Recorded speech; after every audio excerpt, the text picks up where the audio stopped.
All right, let's dive right in. Today, we're essentially becoming digital detectives. Our mission? To track down any element on a web page, no matter how well it tries to hide. We're building our very own detectives toolkit for Selenium. So, here's the central mystery we need to solve. Picture a really busy web page. It's got buttons, links, forms, you name it. How do you tell your automation script, your robot, to click that one specific login button and not the sign up button right next to it? That's the challenge we're going to crack today. To get started, we first have to understand the scene of the crime, which is, the web page itself.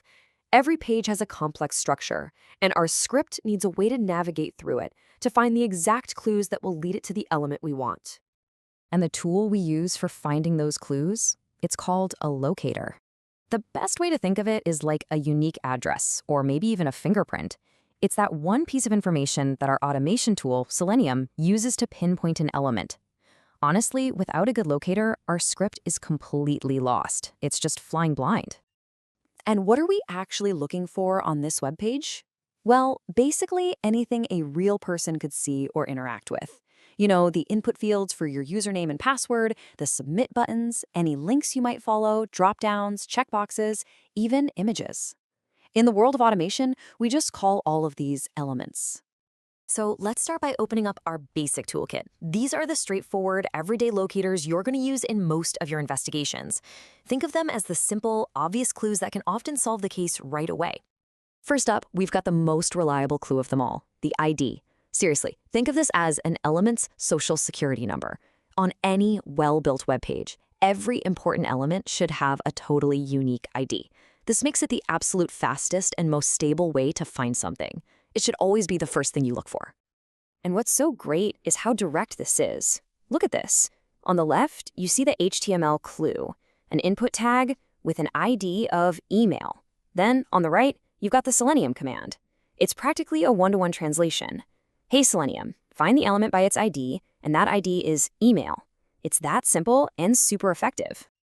Okay, next in our toolkit is the name locator. So what if an element doesn't have a unique ID? Well, it might have a name attribute. This is kind of like finding a person in a room by looking at their name tag.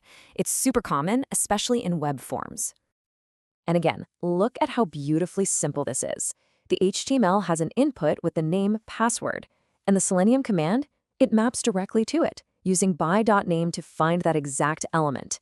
It's just another straightforward clue that gets the job done.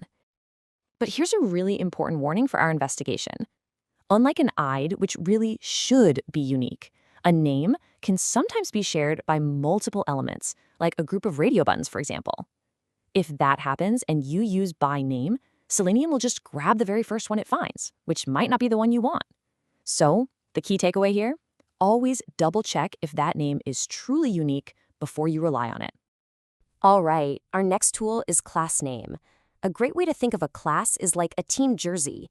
You might have multiple elements that share the same class because they all have the same style or function, like a bunch of buttons that are all styled to look blue. This locator lets you find an element based on that shared trait. And I've got another pro tip for you on this one. The className locator has a specific weakness.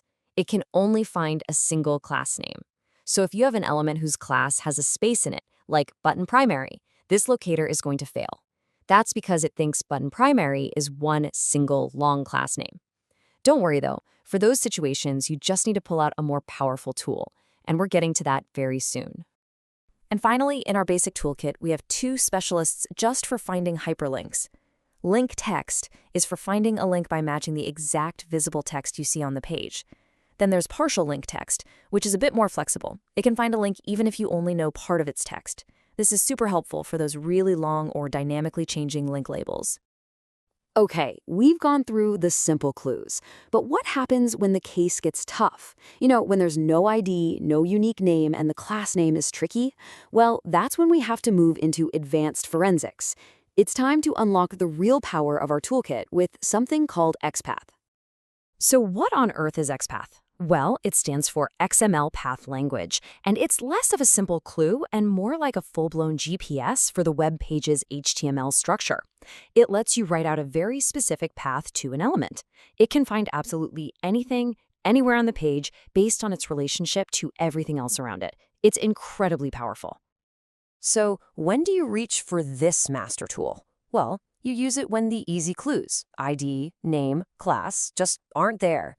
You use it when elements are dynamic, meaning their attributes might change every single time the page loads. And you absolutely use it when you're dealing with really complex, deeply nested user interfaces. Now, XPath comes in two main flavors, and you have got to know the difference. On the left, you have absolute XPath. This is like giving driving directions starting from the very beginning of a 1,000-mile-long highway. It's super brittle. If one tiny thing changes on the page, your whole path breaks. It's a disaster waiting to happen. But on the right, you have relative XPath. This is like saying find the blue house next to the giant oak tree. It's short, stable, and focuses on unique landmarks near your target. It is the professional's choice, end of story.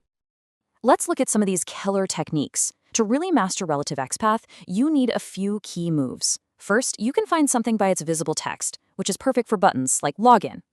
Next, you can use functions like contains or starts with to find elements even if their attributes change a little bit. This is a total lifesaver for dynamic web pages. And finally, you can get really specific by combining multiple attributes to create a locator that is practically unbreakable. This is how you go from an amateur detective to a pro. Okay, theory is great, but let's see these tools in action. We're going to crack a real-world case automating a simple login form. We'll combine our locators to get the job done quickly and reliably. First things first, we inspect the username field. We look for clues, and boom, right there, a unique ID username. That's an open and shut case. We use the by.id locator to find it, and then the send keys command to type in the name. Simple, reliable, perfect. Next up, the password fields. Okay, let's say this one doesn't have an ID, but it does have a name attribute, pass. No problem at all. When ID isn't available, name is often your next best bet. We just pull out our by.name locator, find the element, and send the password 12345. And finally, we have to click that login button. A quick inspection shows it has a great unique ID of login button. Again, because ID is the most stable option, it's our first choice. We use by.id one more time, find the button, and then use the click command to finish the job. And just like that, case solved. By picking the right locator for each specific element, we just automated that entire login process. This is really the heart of web automation, finding the right clue to interact with the right element. And with this toolkit, no element can hide from you. All right, let's wrap up our investigation with a quick debrief. We've covered a lot of ground, so let's just boil it down to the essential tools and strategies you've just added to your belt. So here's the game plan. Your first move should always be to look for a unique ID. If that's not there, check for a unique name. For anything trickier, or when you just need more power and stability, your absolute go-to tool is relative XPath. With these strategies, you're ready for pretty much any case that comes your way. So now I'm going to leave you with this one final thought. You've just been handed the keys to the kingdom. You now have the skills and the tools to find pretty much any element on any web page. So the only question left is, what case are you going to crack first? What tedious task are you going to automate to make your life just a little bit easier? The web is your crime scene. Go solve it.